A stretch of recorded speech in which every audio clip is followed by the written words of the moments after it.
નમસ્કાર, મહામંથન સાથે હું છું વૈભવી। છેલ્લા કેટલાક વર્ષોમાં વિદેશ જવાનો ક્રેઝ વધ્યો છે। એવું માનીને ચાલવું કે વિદેશ જઈશું તો અનેક અવસરોનો ખજાનો છે, પણ એની સામે રોજગારીના સંકટ વિશે પણ જાણી લેવું એટલું જ જરૂરી છે। એક વિડીયો સામે આવ્યો જેમાં મૂળ ભારતીય અને હાલ કેનેડામાં રહેતી એક યુવતીએ રોજગારી માટે લાંબી કતારોમાં ઉભા રહેતા સ્ટુડન્ટ્સ વચ્ચેની એ સ્પર્ધાની પરિસ્થિતિને ઉજાગર કરી છે। વિડીયોમાં આ યુવતી એ કહે છે કે જે સંબંધીઓ મિત્રોને એવું લાગે છે કે કેનેડામાં ખૂબ નોકરીઓ અને પૈસા છે, આ વિડીયો તેમના માટે છે। નોકરી માટે 5 થી 6 લોકોની પસંદગી કરવાની છે, પણ એની માટે લાંબી કતારો છે।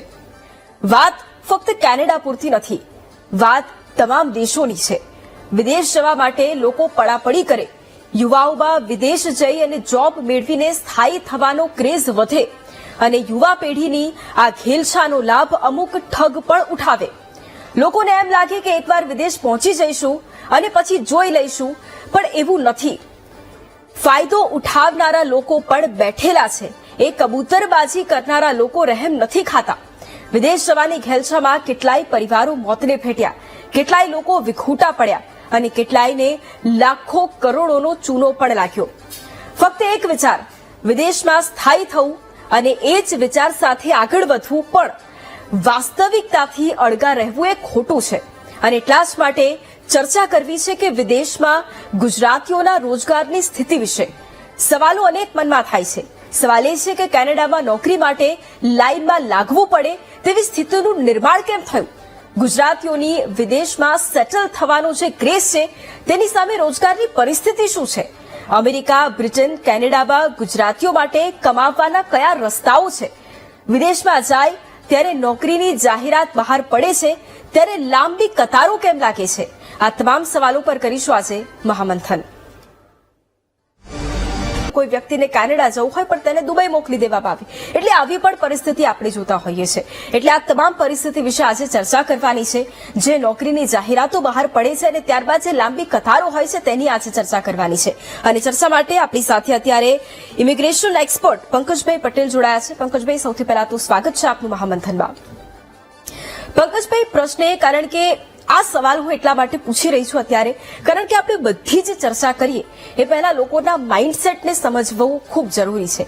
કારણ કે છેલ્લા 5 થી 7 વર્ષની હું વાત કરું તો ક્રેઝ સતત વધી રહ્યો છે અને લોકો બહાર જવાની ઘેલછામાં, આપને તો એ વાતનો ખ્યાલ હશે કે લોકો કઈ હદ સુધી જતા રહે છે। એટલે સૌથી પહેલા તો લોકોનું માઇન્ડસેટ કેવું બની રહ્યું છે એ સમજવું છે।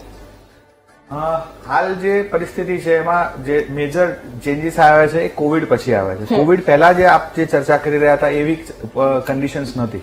કોવિડ પહેલા જે સ્ટુડન્ટ વિઝા ઉપર છોકરાઓ અહીંથી જતા હતા LMI, તો એ બહુ ઇઝી હતું કે કેનેડાની અંદર પરમનન્ટ રેસિડન્સ વિઝા આપણે લઈ શકતા હતા અથવા બીજા કોઈ કન્ટ્રીમાં પણ લઈ શકતા હતા। હાલ કોવિડ પછીની જે પરિસ્થિતિ છે, જે તમે વિડીયોની ચર્ચા કરી, એ વાસ્તવિક પરિસ્થિતિ છે। અહીંયાથી જે સ્ટુડન્ટ્સ ને અહીંયા આપણી જે ઇન્ડિયાના પ્રોબ્લેમ છે અનએમ્પ્લોયમેન્ટના અને જે જનરલ ક્લાસના જે ઇસ્યુઝ છે એ પ્રોબ્લેમ્સના લીધે ઇન્સ્પિરેશન મળતી હોય છે કે એ લોકો ફોરેન જવા માંગે છે। ને એ લોકોને એવું છે કે કારણ કે એમના પાસ્ટ જે સિનિયર્સ કે જે રિલેટિવ્સ ત્યાં સેટલ થઈ ગયા છે એટલે હું પણ થઈ જઈશ, એ વસ્તુ જે છે હવે સત્ય નથી રહી। અત્યારે પરિસ્થિતિ એવી છે કે જે પણ સ્ટુડન્ટ્સ ફોરેનની અંદર જાય છે, જેમ કે અત્યારે રિસેન્ટલી 26 જૂને હમણાં જે લાસ્ટ ડેટા આવ્યો, આ ડેકેડનો સૌથી વધારે અનએમ્પ્લોયમેન્ટ રેટ યુએસની અંદર જે ગ્રેજ્યુએટ થઈને બહાર નીકળતા છોકરાઓ હોય છે એ હાઈએસ્ટ છે। એવી જ રીતે કેનેડાની અંદર જે તમે પરિસ્થિતિ જુઓ છો તો અહીંથી જે સ્ટુડન્ટ્સ જે પ્રોગ્રામ સિલેક્ટ કરતા હોય છે એમાં મેજોરિટી પ્રોબ્લેમ શું થતો હોય છે કે સ્ટુડન્ટ્સને જે ગમતો વિષય છે અથવા તો જે વિઝા કન્સલ્ટન્ટ છે એની પાસે જે યુનિવર્સિટી એ રિપ્રેઝેન્ટ કરે છે એનો એક ટાર્ગેટ હોય છે। એ ટાર્ગેટ પૂરો કરવા માટે સ્ટુડન્ટ્સને એ જ પર્ટિક્યુલર પ્રોગ્રામ અથવા તો એ જ યુનિવર્સિટી આપી દેવામાં આવે છે। અને ત્યારબાદ પરિસ્થિતિ એ થાય છે કે જયારે સ્ટુડન્ટ્સ ત્યાં પહોંચી જાય છે ત્યારે એને રિયલાઇઝ થાય છે કે આ પર્ટિક્યુલર સેક્ટરની કોઈ ડિમાન્ડ છે નહીં। જેમ કે દરેક કન્ટ્રીની અંદર જે છે એ ઓક્યુપેશન ડિમાન્ડ લિસ્ટ ઇસ્યુ થતું હોય છે, તો shortage occupation demand list, long term occupation demand list, તો એ બધી વસ્તુઓ સ્ટુડન્ટ વિઝા કન્સલ્ટન્ટ એટલા બધા પ્રોપરલી નથી આપી શકતા। જો ઇમિગ્રેશન કન્સલ્ટન્ટ હોય તો એ વધારે ડિટેલમાં ઇન્ફોર્મેશન આપી શકે અને પ્રોપર કોર્સ સિલેક્ટ કરી શકે। તો પરિસ્થિતિ આ છે। બિલકુલ. અને પંકજભાઈ, બીજો પ્રશ્ન એ, કારણ કે મેં શરૂઆતમાં એક વાત કરી, કબૂતરબાજી, આ શબ્દો એટલો હવે સામાન્ય બની ગયો છે કે આપણે દર વર્ષે સાંભળતા હોય છે. પણ અહીંયા મોટી વાત એ છે કે લોકોને ખ્યાલ છે કે આવી ઘટનાઓ બને છે, અને છતાંય એ પોતાના કરોડો રૂપિયા ગુમાવી દેતા હોય છે. તમે કદાચ અમેરિકા જવાની વાત કરો તો તમે 2 કરોડ આપી દો છો, કદાચ એ વિચાર્યા વગર કે પરિસ્થિતિ શું હશે એમને ગેરંટી નથી, ફક્ત વાતોમાં આપી જવું. આ આખી પરિસ્થિતિ એ કેટલા સમયથી એનું પ્રમાણ વધ્યું છે અને એની ઉપર રોક કેવી રીતે લગાવી શકાય, એ આખી વાત સમજવી છે આપની પાસેથી. પર્ટિક્યુલરલી જે તમે કબૂતરબાજીની વાત કરો છો, એ એક પર્ટિક્યુલર એવો સેગમેન્ટ, એક સેક્ટર છે કે જે લોકોની પાસે એટલું એજ્યુકેશન નથી, જે લોકો પાસે સ્કિલ્સ નથી, અને એવા લોકો જાય છે. એટલે મેજોરિટી જે એ પર્ટિક્યુલર થાય છે, એ પર્ટિક્યુલર આપણે જો સપોઝ અમદાવાદની વાત કરીએ તો મેક્સિમમ જે છે મહેસાણા એરિયા છે, અથવા તો આણંદ છે, ખેડા છે, એવા બધા સ્પેસિફિક જે સિટી ટાયર 2 આપણે સમજી લઈએ, એવા પર્ટિક્યુલર એરિયાઝમાંથી મેક્સિમમ લોકો જાય છે જે લોકો પાસે એટલી સ્કિલ્સ નથી રહી અને એમની ઉંમર વધારે છે. અને બીકોઝ એઝ આઈ સેડ કે પાસ્ટમાં એમના રિલેટિવ ફ્રેન્ડ્સ આવી રીતે કબૂતરબાજીમાં પહોંચ્યા હતા અને ત્યાં એ લોકો સેટલ થઈ ગયા છે, અને ત્યાં એ લોકોની સિન્ડિકેટ્સ પણ ચાલતી હોય છે. જેમ કે મહેસાણાની અંદર અમુક જગ્યાએ સિન્ડિકેટ્સ ચાલે છે કે બેંક જેવી સિસ્ટમ હોય કે અહીંથી પહોંચે એટલે બેંક તેનું પેમેન્ટ કરે છે એમને, અને એ પર્ટિક્યુલર વ્યક્તિનું પૂરેપૂરું શોષણ થાય અને 5 વર્ષ 10 વર્ષ સુધી એનો પગાર પેડ થતો રહે અહીંયા બેંકોમાં. આ પરિસ્થિતિ ચાલુ જ છે, એટલે એને સ્ટોપ તો નહીં જ કરી શકાય એવું મને લાગે છે. બિલકુલ. અને કદાચ સ્ટોપ ન કરી શકાય, પણ એની માટે લોકોને વધુમાં વધુ અવગત કેવી રીતે કરાવી શકાય એ થોડી એની ચર્ચા આપણે કરીશું. ઉપર પણ એક નિવેદન એ આપ્યું. હવે આપની પાસેથી મારે થોડું એ જાણવું છે કે સામાન્ય રીતે ઘણા બધા કિસ્સાઓ આપણે જોયા હશે, કેવી રીતે લોકોને છેતરવામાં આવતા હોય છે. એક સૌથી પહેલી વાત, કારણ કે કરોડો રૂપિયા લોકો ગુમાવી દેતા હોય છે. તમે સ્ટુડન્ટ વિઝા પર જાઓ તો કદાચ એટલો ખર્ચો પણ તમારો નથી થતો જેટલો તમને બતાવવામાં આવે છે. એક એ વાત, એની ઉપર થોડું સમજવું છે કે કઈ રીતે લોકોને ફસાવવામાં આવે છે, અને જો કદાચ લોકોને જવું જ છે બહાર તો પછી એની માટેના રસ્તા શું? સૌથી પહેલા જે તમે કબૂતરબાજીની વાત કરી, એમાં મેક્સિમમ જે છે એ ઓફર એવી રીતે કન્સલ્ટન્ટ્સ કરતા હોય છે કે ત્યાં પહોંચ્યા પછી પેમેન્ટ કરવાનું છે. સો અને એ લોકોના કોન્ટેક્ટ પણ એવા હોય છે, જે લોકો મેજોરિટી અહીંથી જતા હોય છે, દે હેવ રિલેટિવ્સ, એમના કોન્ટેક્ટ હોય છે. એટલે એ લોકોને એક ફિયર એવો હોતો નથી કે પર્ટિક્યુલરલી આપણે એડવાન્સમાં કોઈ પેમેન્ટ આપવાનું છે. એટલે સૌથી પહેલા પૈસા ફ્રોડ નથી થવાનું એ કારણે એ લોકો સૌથી પહેલા તૈયાર થઈ જતા હોય છે. અને ત્યાં પહોંચ્યા પછી એ લોકો, મેં તમને પહેલા પણ કીધું કે એમના પગારમાંથી એટલે પેમેન્ટ્સ ને બધું થતું હોય છે, અને એ લોકોની સ્કિલ્સ નથી. મેઇન પ્રોબ્લેમ્સ જે છે આપણા ગુજરાતીઓની જો વાત કરીએ તો આપણી જે એવી એક જનરેશન છે જેની પાસે એ સ્કિલ્સ ને કેપેસિટી છે જ નહીં. એ લોકોને પેટ્રોલ પંપ ઉપર પણ ત્યાં કામ કરવું છે, બધું they are ready for everything, પણ એ લોકોને અહીંયા કશું જ કરવું નથી. એટલા માટે એ જે લોકો પાસે સ્કિલ્સ નથી, જે પાસે નોલેજ નથી, એવા લોકો જ મેક્સિમમ ટ્રેપ થતા હોય છે. બાકી તમારે સેટ થવું હોય, ફોર એક્ઝામ્પલ કેનેડા છે કે યુએસએ છે, અને તમારી ઉંમર વધારે છે કે કોઈ પણ ઇસ્યુ છે, પણ ફંડ છે, ફાઇનાન્સ છે તમારી પાસે સ્કિલ્સ છે, તો બિઝનેસ વિઝા છે, ઇન્વેસ્ટર વિઝા છે, આવા ઘણા બધા ઓપ્શન્સ હોય છે જેની અંદર તમે ઇન્વેસ્ટમેન્ટ કરીને ત્યાં જઈ શકો છો. EB-5 વિઝા છે, જે હમણાં ટ્રમ્પે ગોલ્ડન વિઝા ઇસ્યુઝ કર્યા છે. તો આ બધા જ ઓપ્શન્સ હોય છે. સેમ કેનેડામાં પણ આ ઓપ્શન્સ હોય છે. તો એ પર્ટિક્યુલર ઓપ્શન્સ ઉપર પણ વિચારી શકાય. હેમંતભાઈ, કારણ કે ફરી એક વારનો લોકો કરી રહ્યા છે. પંકજભાઈ, પ્રશ્ન એ, કારણ કે હવે યુકેની એ પરિસ્થિતિ પણ સમજી, હવે મારે 2 પાસાઓની વાત કરવી છે. એક તો એક પોઝિટિવ માઇન્ડસેટ અને એક નેગેટિવ માઇન્ડસેટ. કારણ કે હમણાં જે વિડીયો સામે આવ્યો, એમાં જે યુવતીનો વિડીયો આપ્યો, એમાં 2 લોકો હતા કે એક પોઝિટિવ વાત કરી રહ્યા છે, એવું વિચારી રહ્યા છે કે ત્યાં તક આજે નહીં તો કાલે મળી જશે, થોડી મહેનત કરવી પડશે, થોડું ઘસાવવું પડશે, પણ મળી જશે. બીજી તરફ લોકો એવા હતા કે જેમણે એ વાત કરી કે ના, તમે અમને જમીનની વાસ્તવિકતા બતાવી છે, તમે અમને એ કહીને બતાવ્યું છે કે ના ત્યાં શું પરિસ્થિતિ છે, એટલે અમને ખ્યાલ આપ્યું છે. એટલે હવે મારે આમાં જે માનસિકતા એ છે કે હજુ પણ જે લોકો પોઝિટિવ છે એમના વિશે વાત કરવી છે. હવે આ જ વિચારનારા લોકો કે જે ઘણીવાર છેતરપિંડીનો ભોગ બની જતા હોય, એટલે આપની પાસેથી મારે એ જ સમજવું છે કે જ્યારે આવા વિડીયો સામે આવે, વાસ્તવિકતા બતાવવામાં આવે, પરંતુ એમાં પણ હજી લોકોના મનમાં એવું કંઈક હોય કે ના, અમે ત્યાં જઈશું અને કંઈક કરી લઈશું, એ કેટલું ભારે પડતું હોય છે. અને એવા કિસ્સાઓ આપણે કેટલાક જોયા હશે, અને એ પણ જો આપ શેર કરવા ઈચ્છતા હો. જો અત્યારે તમે જે વિડીયોની ચર્ચા કરો છો એ રિયાલિટી તો છે જ. તો પર્ટિક્યુલરલી એ બીજો પ્રોબ્લેમ શું થયો છે કે કેનેડા ઇમિગ્રેશનની અંદર જે પોલિસી છે અત્યારે હાલ, પોલિસીઝની અંદર જે છે અત્યારે જો આપણે પોઈન્ટ સિસ્ટમની વાત કરીએ તો પરમનન્ટ રેસિડન્સ જે આ સ્ટુડન્ટ્સ જાય છે એ લોકો પરમનન્ટ રેસિડન્સ લેવા જતા હોય છે 80-90% પીઆર થવા જતા હોય છે, ભણવા માટે બહુ ઓછા જતા હોય છે. તો હાલ પરિસ્થિતિ એવી છે 650-700 પોઈન્ટ્સ થી જે છે ઇન્વિટેશન્સ મળતું હોય છે, જે ઇન્ડિયન્સ નહીં વર્લ્ડના કોઈ પણ વ્યક્તિ કે સ્ટુડન્ટ્સ માટે પોસિબલ નથી કે એ પર્ટિક્યુલર એ લેવલના પોઈન્ટ્સ ઉપર લાવી શકે અને એનું પરમનન્ટ રેસિડન્સ વિઝા થાય. અને બીજું કેનેડિયન ગવર્મેન્ટે હાલ એવી પરિસ્થિતિ કરી છે કે LMIA બેઝ ઉપર જે બિઝનેસ થતો હતો, જે પરમનન્ટ રેસિડન્સ વિઝા છોકરાઓ લઈ લેતા હતા પૈસા આપીને, પણ એ પોઈન્ટ સિસ્ટમમાંથી રિમૂવ કરી દીધું છે માર્ચ 2025 થી. એટલે હવેનું પરિસ્થિતિ એવી છે કે કોઈ પણ સ્ટુડન્ટ્સ જે છે ત્યાં હાલ 5 થી 10 લાખ સ્ટુડન્ટ્સની આપણે જો ગણતરી કરીએ તો એની સામે એ લોકોમાંથી હાર્ડલી 20-30% લોકોને પરમનન્ટ રેસિડન્સ મળશે, અને બાકીના જે સ્ટુડન્ટ્સ છે એ લોકો કાં તો સ્ટુડન્ટ વિઝા એમના એક્સટેન્ડ કરશે, otherwise they have to come back to India. બિલકુલ. આપણે અત્યારે કેનેડાની આખી પોલિસી થોડી સમજાવી અને થોડું લોકોને પણ એ વાતનો ખ્યાલ આવશે. એ જ રીતે યુકે અને યુએસએ ઉપર થોડું સમજવું છે કે જેથી દર્શકોને પણ એ વાતનો ખ્યાલ આવે કે કઈ રીતે તમામ અલગ અલગ દેશો છે, બહાર જવું છે પણ બધાની પોલિસી પણ અલગ છે. યુકેમાં પરિસ્થિતિ એવી થઈ ગઈ કે રિસેન્ટલી લાસ્ટ મંથમાં એ લોકો એવો રૂલ્સ ચેન્જ કર્યો કે જે 5 વર્ષે એ લોકો ઇનડેફિનેટ વિઝા આપતા હતા, that is become now 10 years. એટલે જે સ્ટુડન્ટ્સ અત્યારે ફોરેન યુકે ફોર એક્ઝામ્પલ ભણવા જાય છે તો યુકેમાં એજ્યુકેશન પૂરું કર્યા પછી સપોઝ એને 2 વર્ષની વર્ક પરમિટ મળે છે અને 39,000 પાઉન્ડથી વધારેની જોબ ઓફર હોય, પ્લસ એ 10 વર્ષ સુધી જે છે ત્યાં ટેક્સ પે કરશે ત્યારે પરમનન્ટ રેસિડન્સ વિઝા અથવા તો ઇનડેફિનેટ વિઝા મળશે, જે પહેલા 5 વર્ષ હતું. સો આ પરિસ્થિતિ જે છે એ ખૂબ ડિફિકલ્ટ થઈ જાય કે કોઈ એવું પ્રિડિક્ટ આપણે કેવી રીતે કરી શકીએ કે એક વ્યક્તિ ત્યાં સ્ટુડન્ટ વિઝા લઈને 10 વર્ષ સુધી કન્ટિન્યુઅસ એને જોબ મળશે અને એનું પીઆર થશે. સો યુકે ની અંદર જે પરિસ્થિતિ છે એવું કહેવા માંગે છે કે 10 વર્ષ સુધી તમે કોન્ફિડન્ટ હો કે તમે ત્યાં કન્ટિન્યુ રહી શકશો તો જ યુકે જવાય, બાકી UK is not preferable destination nowadays. Same આ પરિસ્થિતિ ઓસ્ટ્રેલિયાની પણ છે. ઓસ્ટ્રેલિયામાં સ્ટુડન્ટ વિઝા ઉપર જે પણ વ્યક્તિ જાય છે એનો જે કોટા છે, સપોઝ એનો કોટા અત્યારે આપણે જોઈએ તો 2 લાખ સ્ટુડન્ટ્સનો કોટા છે, એની સામે એ લોકોનો જે પરમનન્ટ રેસિડન્સ આપવાનો જે કોટા છે એ ઘણો ઓછો છે. 1,38,000 સ્કિલ ઇમિગ્રન્ટ્સ એ લોકો વિઝાનો જે કોટા રિલીઝ કરે છે.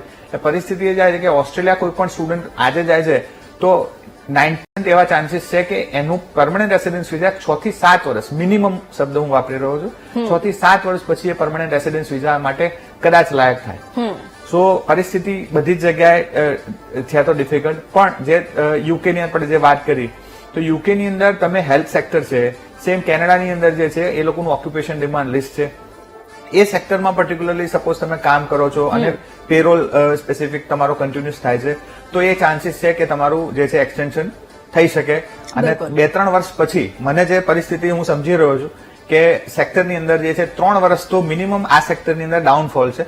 એટલે જો કોઈ પણ જવાનું વિચારતા હોય તો કન્ડિશન 3-4 વર્ષ પછી ઓકે થાય તો આ બધા કન્ટ્રીઝનો પ્લાન કરવો જોઈએ. બિલકુલ. એટલે અગેન એ જ વાત છે કે એક સમયની રાહ જોવી જોઈએ અને એ સાથે પછી કામ લેવું જોઈએ. હેમંતભાઈ, કારણ કે એક વિડીયો થોડા સમય પહેલા એ પણ બહાર આવ્યો હતો કે ઘણા લોકો એવા છે કે જે બહાર જાય અને આ એક આપણે લાંબી કતારો જોઈ, એ આખી અલગ વાત. બીજા કેટલાક લોકો એવા પણ હોય કે જેમને બહાર જવું છે, તેઓ ભણી પણ રહ્યા છે પરંતુ જોબ પણ સાથે સાથે તેઓ કરી રહ્યા છે. હવે એની વચ્ચે પણ બીજી એક સમસ્યા કે રહેવાનું છે એટલે વધારે પૈસા કમાવાના છે, એટલે એના ચક્કરમાં ઘણી વખત કદાચ કોઈ કામ એવું હોય કે જેમને ખ્યાલ નથી કે કામ એમને શું તકલીફ પહોંચાડી શકે છે, એવું પણ કામ કરી લેતા હોય. યુએસએ નો એક કિસ્સો સામે આવ્યો હતો વચ્ચે પણ. એટલે તમામ જે લોકોને વાતનો ખ્યાલ આવ્યો હશે. હવે શું, કારણ કે અત્યારનો સમય 2-3 વર્ષ થોડી રાહ જોવી પડે એવી પરિસ્થિતિ હોય, પણ જે લોકોને હજુ પણ એવી ઉતાવળ છે કે ના અમે જઈએ, અમે કંઈક કરીશું, અમે જોઈ લઈશું ત્યાં જઈને, એમના માટે શું કહેશો? સૌથી પહેલો જે ક્રાઇટેરિયા છે જે ડિસ્કશન થયો, એક તો તમારી પાસે સારા પર્સન્ટેજ હોય અને તમે જયારે એડમિશન પ્રોસેસ કરો છો અને તમને યુનિવર્સિટી તરફથી જે સ્કોલરશીપ મળતી હોય 50, 70%, 80% સુધી સ્કોલરશીપ મળતી હોય તો that is the first choice you should go, જેથી એનું જે મેજોરિટી 80-90% કોસ્ટ છે એ સૌથી પહેલા ઓછું થઈ જાય છે. બીજું, જે સ્ટુડન્ટ્સને એવું છે કે મારે જવું જ છે કેનેડા, ઓસ્ટ્રેલિયા, ન્યુઝીલેન્ડ, યુકે, તો સૌથી પહેલા એમને જે પર્ટિક્યુલરલી એમને શું ભણવું છે એના કરતા એ જોવાનું હોય છે કે પર્ટિક્યુલર ન્યુઝીલેન્ડ જાઓ, કેનેડા, ઓસ્ટ્રેલિયા, તો એ પર્ટિક્યુલર જે ઇમિગ્રેશન ડિપાર્ટમેન્ટ જે કોટા રિલીઝ કરે છે પરમનન્ટ રેસિડન્સ માટે, તો પર્ટિક્યુલરલી શું કરવું જોઈએ. ફોર એક્ઝામ્પલ આપણે કેનેડાની ચર્ચા કરીએ છીએ તો કેનેડામાં અત્યારે જે સ્ટુડન્ટને પરમનન્ટ રેસિડન્સ વિઝા નથી થતા તેમના માટે બેસ્ટ ઓપ્શન એ છે કે ફ્રેન્ચ લેંગ્વેજ શીખી લે. ફ્રેન્ચ લેંગ્વેજ જે વ્યક્તિ શીખી લે છે એને બહુ જ ઓછા પોઈન્ટે પરમનન્ટ રેસિડન્સ વિઝા આપે છે. એની સેપરેટ કોટા એ કેનેડિયન ઇમિગ્રેશને રિલીઝ કરેલો છે.